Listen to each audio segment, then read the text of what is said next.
Une date de procès a été fixée pour le chirurgien plasticien accusé d'être responsable de la chirurgie ratée de sa femme. Nous parlons d'une accusation d'homicide involontaire.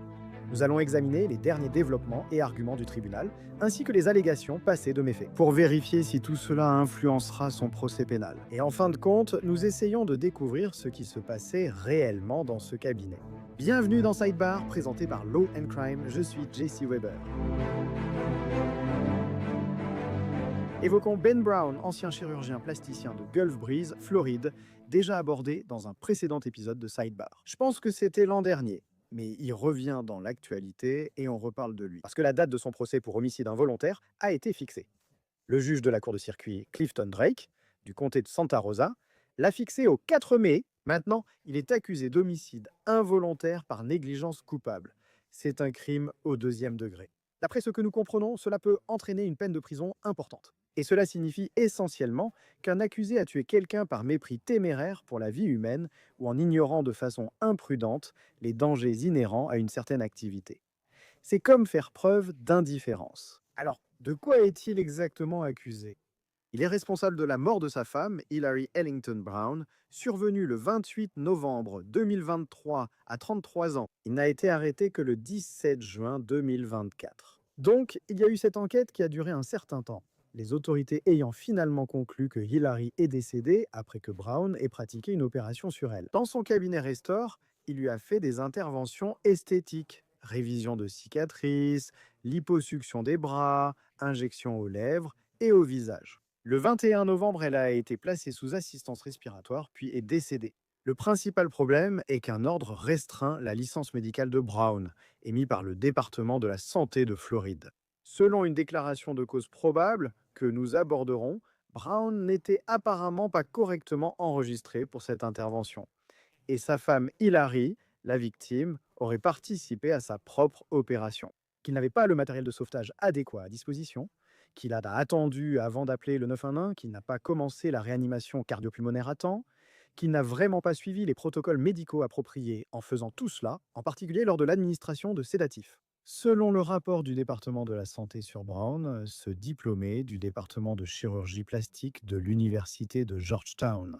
Nous parlons ici de beaucoup de problèmes présumés. Maintenant, pour être clair, sur ce dans quoi je vais m'engager. C'est distinct de l'affaire pénale. Mais faut-il se demander s'il y aura un chevauchement? Notamment, il a été rapporté que plusieurs femmes travaillant à la clinique ce jour-là ont témoigné lors de l'arrêt cardiaque de Hilary. Nous allons en parler. Le rapport sur la restriction de licence indique « Tout cabinet où le médecin pratique des interventions de niveau 2 ou 3 doit être enregistré auprès du département de la santé et subir des inspections annuelles. » Le Dr Brown ne pratique que des interventions de niveau 1 en cabinet, qui relèvent de la chirurgie plastique réparatrice et n'est donc ni enregistré ni inspecté par le département. Vers 2021, un assistant médical chez Restore Chirurgie Plastique a constaté le déclin de l'activité du Dr Brown. L'assistant médical a constaté que le Dr Brown déléguait de plus en plus à son assistant médical, Sean Kirby, ainsi qu'à sa femme non diplômée, que le rapport désigne sous le nom de ressources humaines E. Encore une fois, la défunte ressources humaines n'était ni professionnelle de santé diplômée, ni qualifiée ou autorisée légalement à pratiquer la médecine ou des interventions esthétiques. À Restore Chirurgie Plastique, quelles preuves existent? Quelles preuves possibles au procès? Nous avons découvert que la page Facebook du centre de chirurgie avait publié à un moment des photos de Hilary, apparemment en blouse d'infirmière, semblant assister lors d'interventions. Encore une fois, bien qu'elle semblait sans licence, je souhaite maintenant approfondir cet incident avec Hilary. D'accord? Hilary devait subir une mini-plicature musculaire, une révision de cicatrices abdominales, une liposuction des bras, des injections aux lèvres et une correction des oreilles. Le rapport précise que le matin de l'intervention, Hilary a préparé ses poches de perfusion et, je cite, a avalé plusieurs comprimés multicolores, dont du Valium. Après avoir pris ce médicament, Hilary a commencé à montrer des signes de sédation. Et malgré cela, le rapport indique qu'Hilary est ensuite entrée dans la chambre d'un autre patient et a retiré ses points de suture. Le document décrit les étapes suivies par le docteur Brun pour administrer le médicament à Hilary avant la procédure. Rappelez-vous, selon cela, elle a préparé elle-même ses poches de perfusion sans en préciser la composition. Donc, Brun ne peut apparemment pas vraiment être sûr de la quantité exacte de chaque sédatif qu'il lui administre. C'est ce qui semble être le récit ici. Maintenant, nous savons que Hilary était réveillée parce que le rapport indique que Hilary a participé à sa propre intervention en recousant la peau. Au cours de cette partie de l'intervention, Hilary est devenu agité et ses pieds ont commencé à tressaillir. Le docteur Brown a effectué une liposuction des bras de Hilary, aggravant ses spasmes. Le docteur Brown a déclaré avoir injecté une solution plus concentrée de lidocaïne dans le visage et les lèvres de Hilary. Mais des témoins l'ont vu injecter de la xylocaïne pure dans le visage de Hilary. Le rapport souligne à plusieurs reprises que Brown n'a pas correctement noté les médicaments et dosages donnés à sa femme. Hilary a indiqué que sa vision est devenue trouble et a dit au docteur Brown qu'elle voyait orange. L'agitation, les contractions musculaires et la vision trouble sont tous des signes précoces de toxicité à la lidocaïne. Le docteur Brown a poursuivi les injections de lidocaïne sur le visage de Hilary. Durant l'intervention, Hilary est devenu non réactif et a fait une crise. Un assistant médical a demandé au docteur Brown s'il fallait appeler le 911, mais il a dit non. Au cours des 10 à 21 minutes suivantes, un assistant médical a demandé au docteur Brown s'il fallait appeler le 911, et le docteur Brown a répondu non ou d'attendre. L'assistante médicale, nouvelle et effrayée, a suivi les instructions du docteur Brown. Maintenant, les assistants auraient cherché en urgence des objets simples comme des bouteilles d'oxygène ou un stéthoscope, affirmant ignorer leur emplacement. Brown aurait commencé la réanimation cardiopulmonaire, mais c'est l'assistant médical qui a appelé le 911.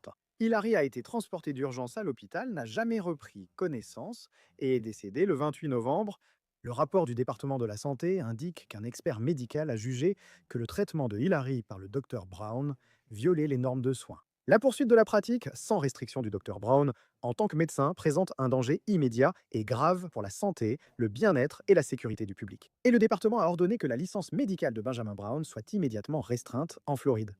Cela remonte au début du mois de mai. Le 15 mai, le médecin légiste du comté de Santa Rosa a indiqué que la cause officielle du décès d'Hilary était des complications liées à une toxicité à la lidocaïne. En juin, Brown a été arrêté. Pour plus de contexte, je vais vous lire une déclaration sous serment de cause probable déposée dans cette affaire. Et il est écrit « Votre déposant a parlé à l'un des employés lors d'un entretien téléphonique enregistré. Elle a exprimé qu'il y avait beaucoup de négligence dans le bureau qui a conduit à l'arrêt cardiaque d'Hilary. Elle a dit qu'avant l'opération, la victime avait pris beaucoup de comprimés, sans savoir lesquels. Elle a indiqué que la victime avait préparé elle-même ses poches de perfusion censées contenir de la lidocaïne xylocaïne diluée, un anesthésique local. Durant l'opération, les poches de perfusion se sont vidées. À ce moment, Brown a versé 2 récipients dans un bol sans les diluer, puis a commencé à les lui injecter dans les bras et ensuite le visage. Quand il a fait ça, Hilary a dit que sa vision était floue et son visage gonflé, mais Brown a continué. Elle a déclaré qu'elle pensait que c'était un signe qu'elle faisait une overdose, et c'est à ce moment-là qu'elle a commencé à convulser. À ce moment, la victime subissait une urgence médicale. Cet employé a déclaré que Brown s'est vu demander à plusieurs reprises s'il fallait appeler le 911, mais il voulait essayer de le faire lui-même. C'est une citation, a-t-elle dit. Plusieurs membres du personnel lui ont demandé 4 ou 5 fois, mais il a continué à leur dire d'attendre. Elle a dit qu'il n'y avait ni oxygène, ni électrocardiogramme dans la chambre. Elle a dit qu'il n'y avait rien qu'ils auraient pu faire et que le 911 aurait dû être appelé. Et puis il y a ceci. Votre déposant a appris plus tard que ce n'était pas le premier incident où Brown avait surmédicamenté la victime pour une opération et avait eu des difficultés à la réveiller. Lors d'un entretien avec un ex-employé, votre déposant l'a affirmé. Un jour, elle a été témoin d'une intervention où la victime subissait un lifting des sourcils. On lui a demandé d'administrer du Versit à la victime, pensant qu'il s'agissait de la dose habituelle de 4 mg. Elle était encore réveillée.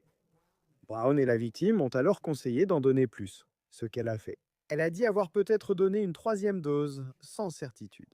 Après cela, elle est sortie de la chambre et a entendu Brown crier le nom de la victime pour essayer de la réveiller. Cela l'a inquiétée, alors elle est retournée dans la chambre. Elle et un autre technicien se sont regardés, inquiets, mais Brown les a rassurés, alors elle est partie. Cependant, après avoir quitté la chambre, cela s'est reproduit lors de la même procédure. Cette fois, Brown avait plus d'urgence dans la voix car il avait des difficultés à la réveiller.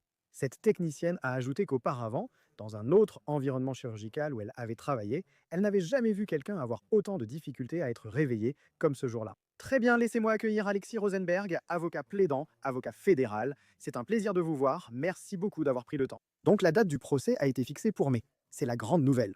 Évidemment, cela pourrait changer. Qu'allez-vous surveiller lors de ce procès? Eh bien, tout d'abord, il y a beaucoup de choses à analyser ici. Je veux dire, nous avons une mère, nous avons le mari qui est jugé pour sa mort, nous avons, je crois, de jeunes enfants qu'ils avaient. Nous avons aussi le conseil, vous savez, qui le poursuit également. Alors, quoi?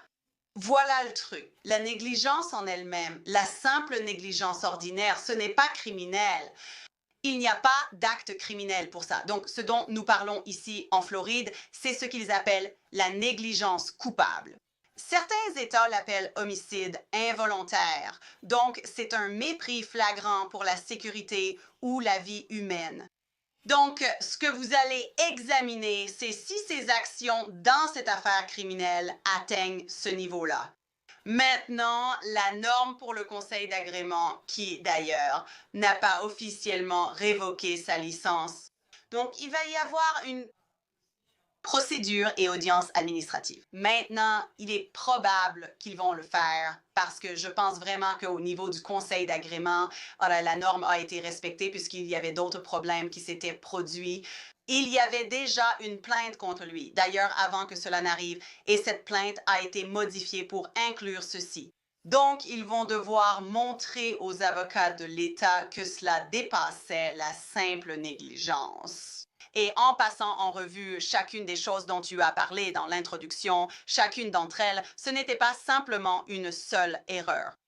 C'était ce mépris constant. Et le fait qu'il n'ait pas appelé le 911 alors que les gens disaient qu'il fallait appeler le 911. La norme pour trois, je crois qu'il y a eu trois incidents différents au fil du temps.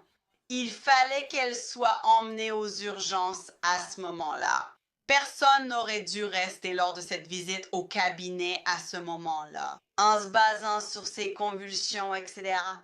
Ainsi, les précédentes allégations ou un incident antérieur avec elle étaient prévisibles. Pouviez-vous voir le risque inhérent à ce qui se passait? Étiez-vous conscient de cela et l'avez-vous ignoré? Ce serait un élément clé à prendre en compte. Maintenant, Alexis, l'une des choses qui se passe ici, c'est que l'avocat de Brown, donc Marco Mara, a demandé au tribunal d'autoriser Brown à assister aux dépositions de certains témoins de l'accusation. C'est quelque chose à quoi l'accusation s'est opposée.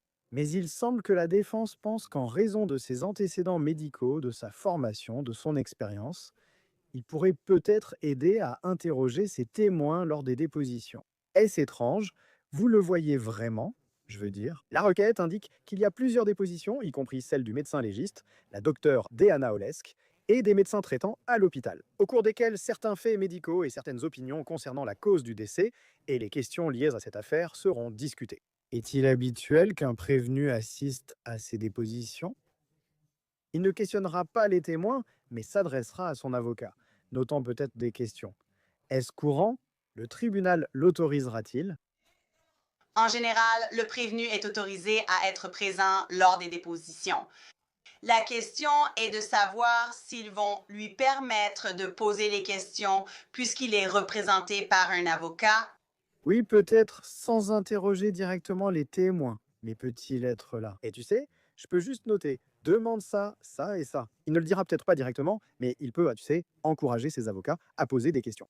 Eh bien, ce n'est pas inhabituel. Je veux dire, le prévenu peut être présent à la déposition sans être perturbateur et écrire sur un bloc-notes. Comme tu viens de le dire, des questions du genre peux-tu demander ça? Ils peuvent faire une pause, sortir et tu peux dire demande ceci ou cela. Donc, je ne trouve pas ça vraiment inhabituel, je pense, dans ce cas. Et je ne suis pas sûre, Jessie, tu devras me dire s'il est en liberté, sous caution ou pas, ou s'il est toujours incarcéré. Je pense que ça pourrait être le problème Sachs. Et parce que s'il n'a effectivement pas obtenu de liberté sous caution, alors on a maintenant un problème logistique concernant sa présence alors qu'il est en prison. Mais normalement, s'il était libre, oui, il pourrait être présent à ces dépositions. Il ne pourrait pas, parce qu'il est représenté par un avocat, poser activement des questions ou faire quoi que ce soit qui perturberait cette déposition. Mais il a le droit d'être présent. Oui, d'après ce que nous savons, je crois que sa caution a été fixée à 50 000 dollars et il était toujours en prison. Je ne pouvais pas confirmer si cela avait changé, mais tu soulèves un bon point, je te le dis. Le juge Drake a indiqué qu'il voulait entendre les deux parties à ce sujet. Apparemment, nous déciderons de cela à une date ultérieure. Une question que j'ai, et il semble que nous en ayons une idée. Ce procès va-t-il vraiment être une bataille d'experts pour déterminer comment Hilary est morte? Quelle a été la cause du décès? Et si ce n'était pas une intoxication à la lidocaïne, quelle pourrait être une cause potentielle de décès qui exclurait l'homicide involontaire ici?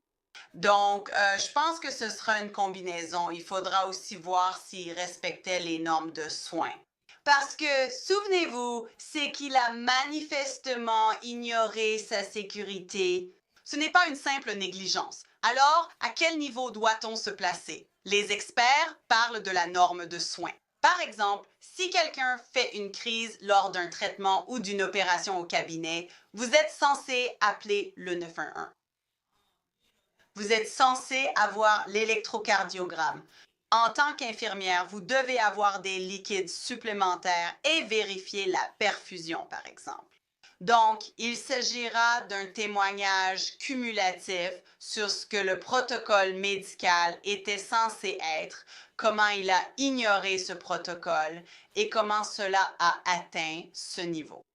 Je vais vous dire, l'une des choses là, que je trouve très intéressante, c'est que vous avez presque eu pas un mini procès à proprement parler, mais peut-être un aperçu de ce à quoi s'attendre lors du procès pénal. Suite à l'audience administrative du département de la santé de Floride, qui voulait sanctionner Brown. Ils demandent à la division des audiences administratives de Floride d'imposer plus de sanctions, de révoquer ou suspendre sa licence, ou d'infliger des amendes. Et j'ai parlé du fait que des témoins ont donné leur témoignage, mais en réalité, il a été rapporté que Brown avait également témoigné lors de l'audience, qu'il avait défendu sa pratique, défendu ses actions, et qu'il avait dit qu'il essayait de protéger sa femme.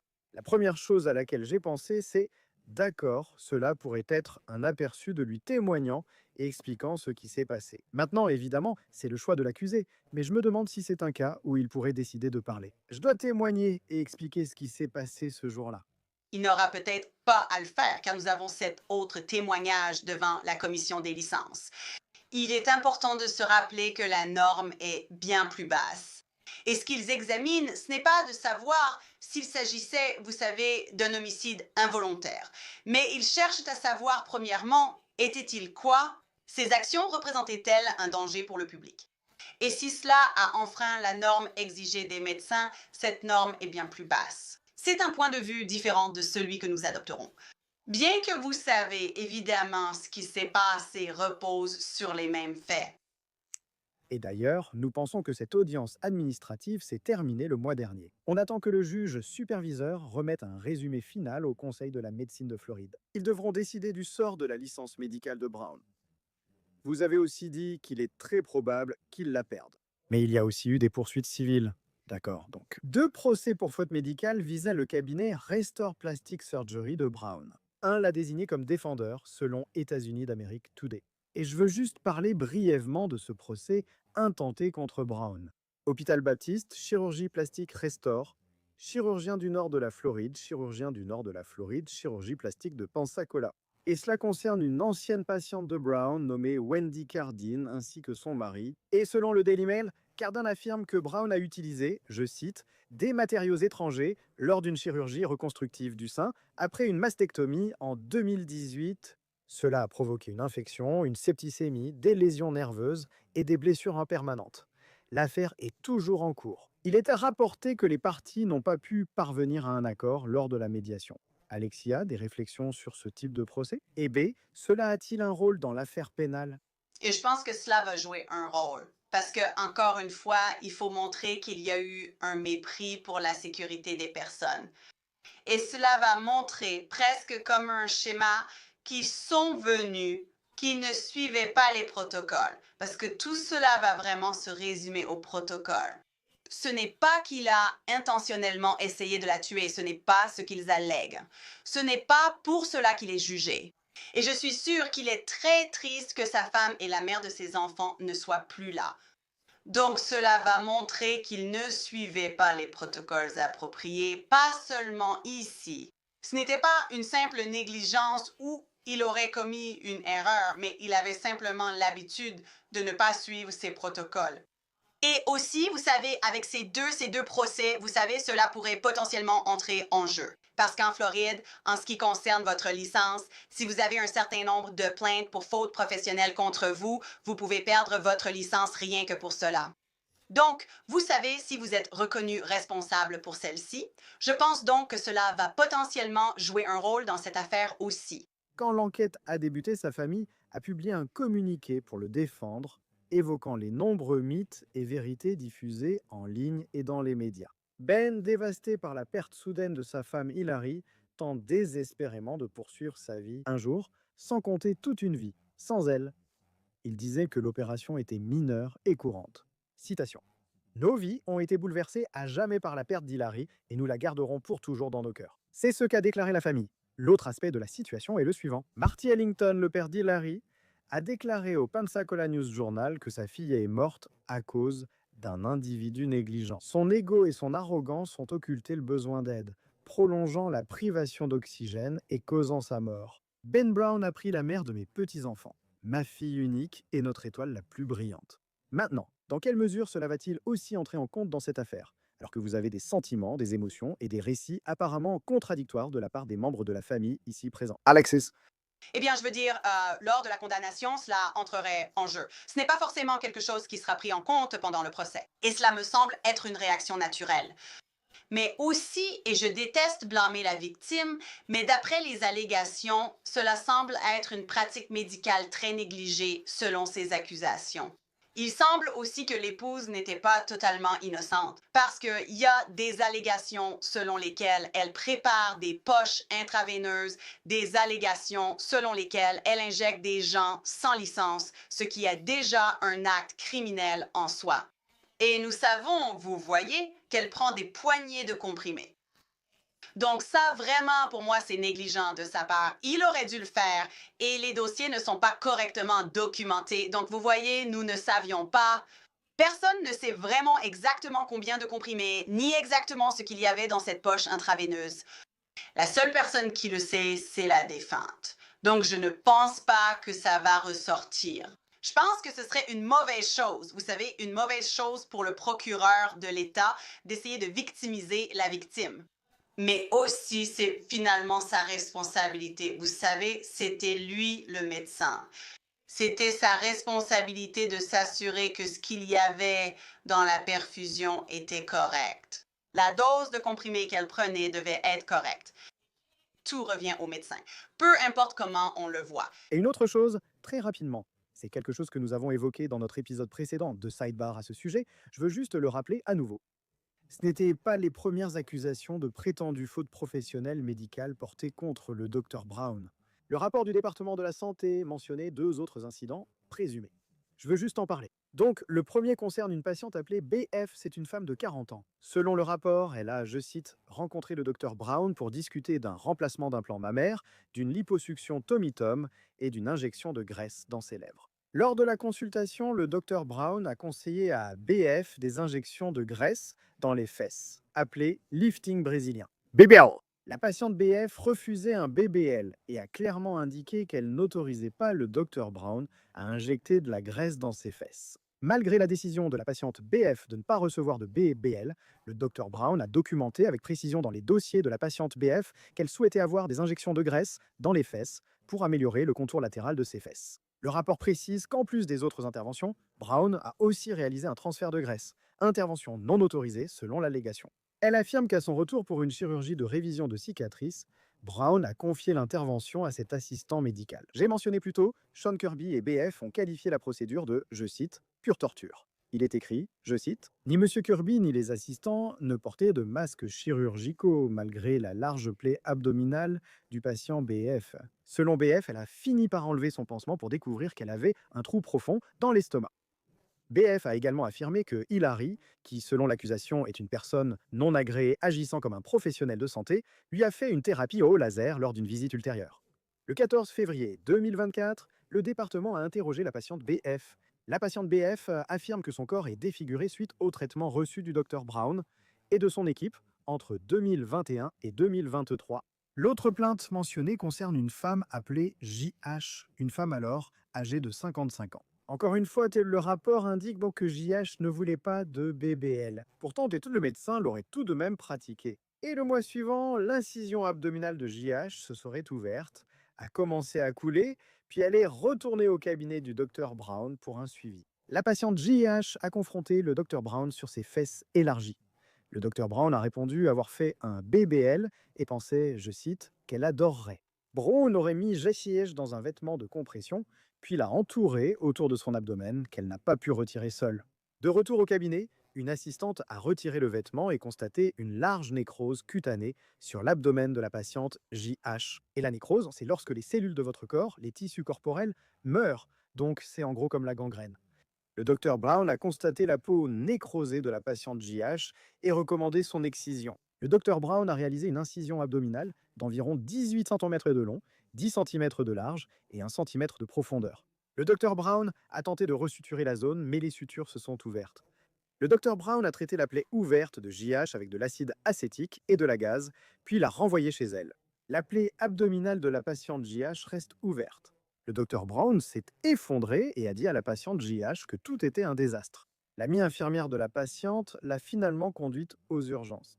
La chirurgienne a examiné la blessure de JH et a dit qu'elle n'avait jamais vu quelque chose d'aussi horrible. À ce jour, la patiente JH souffre toujours de douleurs constantes au diaphragme, à l'abdomen et aux hanches. Maintenant, Alexis a obtenu ses 2 témoignages. Je me demande encore une fois si cela pourrait jouer un rôle dans le procès pénal.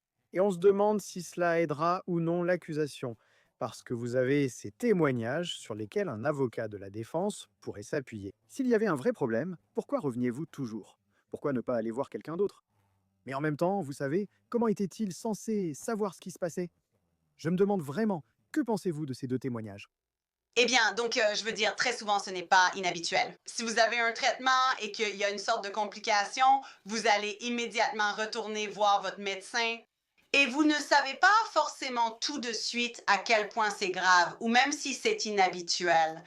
Là-bas, ils expliquent en tout, mais on ne sait jamais ce qui peut arriver. La plupart n'ont pas de diplôme médical.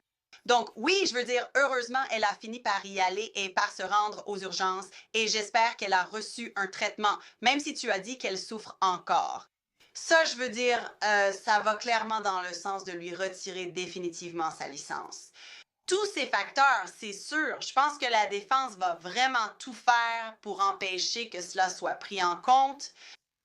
Ils vont dire que ce n'est pas recevable. Ce n'est évidemment pas pertinent dans cette situation. C'est spécifique à sa femme.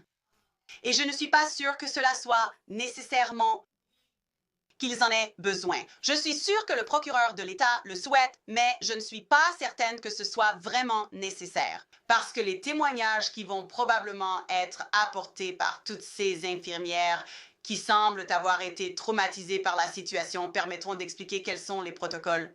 Que s'est-il passé? Je trouve cela scandaleux. Ce qui est arrivé à l'épouse fait qu'ils n'ont pas forcément besoin que ces autres éléments soient présentés, s'ils ne peuvent pas les obtenir.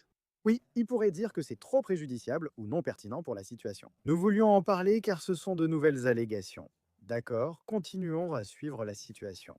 Merci Alexis Rosenberg, ravi de vous voir. Merci Jessia, merci de m'avoir invité comme toujours. Et c'est tout ce que nous avons pour vous pour l'instant ici sur Sidebar. Merci beaucoup à tous de nous avoir rejoints. Abonnez-vous sur YouTube, Apple Podcast, Spotify ou autres plateformes. Suivez-moi sur X ou Instagram. Je suis GC Weber. À la prochaine.